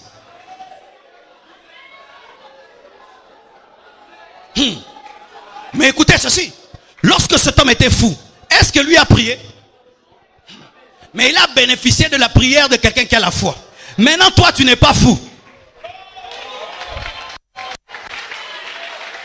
Ah! Maintenant, toi, tu n'es pas fou. Tu as tous tes sens et tu pries. Parce que lui ne priait pas. Parce qu'il ne pouvait pas prier parce qu'il était fou. Tu as tous tes sens et tu demandes une chose à Dieu. Mais tu doutes. Tu doutes. Ça, c'est seulement le médecin qui fera. Qui te dit que le médecin le fera? Même le médecin tombe malade. Même le médecin tombe malade. Même le ministre a des problèmes qu'il ne peut résoudre. Même le président a des problèmes insolubles. Mais je connais un seul qui résout tous les problèmes. Jésus de Nazareth. Il donne aux femmes les enfants sans trompe. Il donne les enfants sans trompe. Jésus de Nazareth. Il guérit le sida. Il te ramasse dans la boue et il te fait asseoir parmi les grands. Sans tenir compte de tes diplômes. Alors, on a eu l'occasion de ressembler là. Aucun frimen nzambe n'engolingi n'en frimen éteint. Aucun fin n'en a sambe la ramingi n'en tigate. Natika pona kufa. Natika pona kufa. Natiko bonde la pona sepelisa yo pona nakufa. En plus, frères et sœurs, c'est toi qui connais le degré de tes combats. Maintenant, tu laisses les gens t'influencer parce que tu pries beaucoup. Mais eux ne connaissent pas le degré de ton combat. Eux, ils peuvent prier comme ils veulent, délestage comme ils veulent. Mais toi, si tu oses seulement un mois sans prière, toute ta vie est détruite. Et tu vas suivre ton voisin, ton oncle, ta tante, tes frères, tes soeurs, tes amis, parce que eux n'aiment pas prier. Ne suis jamais Paul quand il te persécute. Parce que le jour qu'il va se convertir, il va prier plus que toi. Ne suis jamais Paul quand il te persécute. Parce que lui, le jour qu'il va prier, il va même te dépasser. Des fois même, les gens qui t'empêchent de prier, le jour qu'ils se convertiront, ils vont te dire, pourquoi tu m'avais écouté? Il fallait continuer. Shindarababa Sakaya. Si Dieu t'a donné la langue, prie en langue. N'aie jamais honte de parler en langue. Eux, quand ils parlent anglais, est-ce qu'ils ont honte de parler en anglais? Eux, quand ils parlent italien, ils ont honte de parler italien. Mais toi, tu parles en langue, tu as honte de prier en d'autres langues. Bon, mon anga bizarre. Non! Si ma langue dérange quelqu'un, ça lui dérange. Moi, je sais ce que je fais et ce que ça fait dans ma vie. Yo, là, là, t'es qu'à là. Yo, yebi makamona mona kana bututa mona lalaka. Yo butuka kako bondela, yo ka butuko bondela. Est-ce que yebi makamona mona kana bututa mona lalaka? Hera baba bashaya. Hera baba bashaya. Le Saint-Esprit est descendu en ce lieu. Le Saint-Esprit est descendu en ce lieu.